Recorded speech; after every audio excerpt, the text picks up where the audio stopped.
আসসালামু আলাইকুম ভাই, যখন দেখো আমরা 2026 সালও আইছি সাফরান। আর সাফরান আগ থেকে অনেক উন্নত হয়েছে, পুকুরটাও খুব সুন্দর খাম হয়েছে। আর মাজারটাও আপনারা দেখো,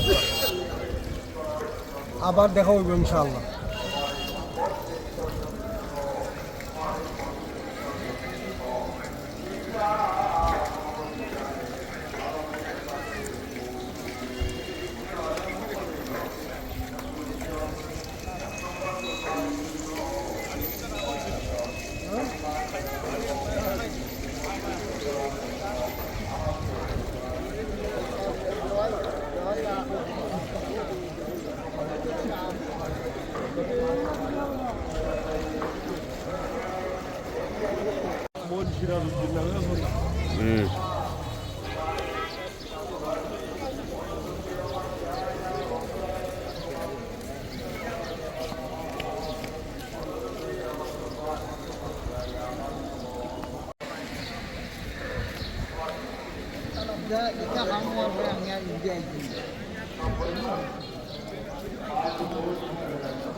অথবা আপনার আরো কিছু যে সমস্ত জিনিস পালাই সুস্থ থাকে, এগুলারে আপনি হয়তো একটা গর্ত করিয়া গর্তের মধ্যে দাপন করে অথবা পানিতে দুইয়া আলোক পরিষ্কার করে।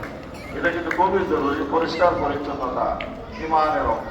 এটা তো আব্দুল শত্রুর ইমান, পবিত্রতা ইমানের অঙ্গ। এটা তো পরিষ্কার। এবং কিতাবুত তাহার, আমাদের যত কিতাব হল আছে, আপনাদের পড়াশোনা করছে, ছাত্র আমাদের পড়ায় কিতাব পয়লা লাগছে কিতাবুত তাহার, পবিত্রতার কিতাব। এই হলো ইসলাম।